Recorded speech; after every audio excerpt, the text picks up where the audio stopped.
Madame, Monsieur, bonjour et bienvenue dans le JT de la Revue Fiduciaire. À la une de ce lundi 7 septembre, dégrèvement exceptionnel de CFE 2020, les chiffres de la création d'entreprises au mois de juillet et pour finir, le nouveau protocole sanitaire Covid-19.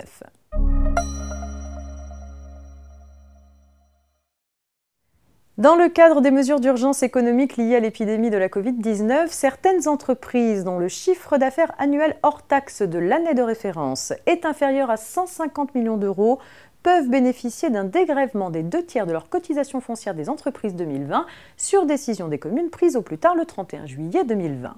Sont concernés les établissements dont l'activité principale relève de certains secteurs particulièrement touchés par les conséquences économiques et financières de la crise sanitaire, comme notamment le tourisme, l'hôtellerie, la restauration ou encore le sport.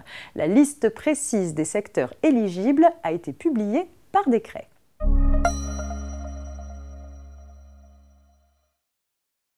La création d'entreprises poursuit son rebond au mois de juillet 2020. Après une forte hausse de plus de 38% au mois de juin, le nombre de créations tout type d'entreprises confondues continue d'augmenter en juillet de 9%. Cette nouvelle hausse concerne tous les secteurs d'activité.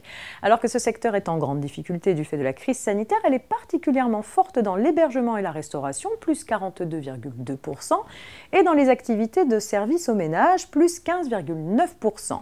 L'augmentation des créations d'entreprises en juillet demeure forte concernant les formes classiques d'entreprises, plus 13,4%.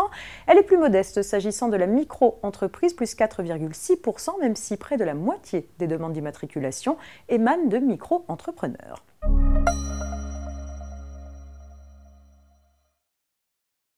Compte tenu de l'évolution de la situation sanitaire liée à la Covid-19, le gouvernement a mis à jour le protocole sanitaire à respecter en entreprise à compter du 1er septembre 2020.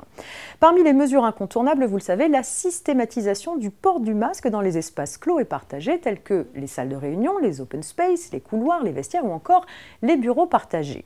Cette obligation peut être assouplie si les entreprises remplissent un certain nombre de conditions qui varient selon que l'on se trouve dans un département en zone rouge, orange ou verte, qui traduit le niveau de circulation du virus. Le nouveau protocole sanitaire contient aussi un volet télétravail. Celui-ci reste recommandé sans être obligatoire, avec comme avant la nécessité de le favoriser pour les personnes les plus à risque. C'est la fin de ce JT. Très bon début de semaine à toutes et à tous. À demain.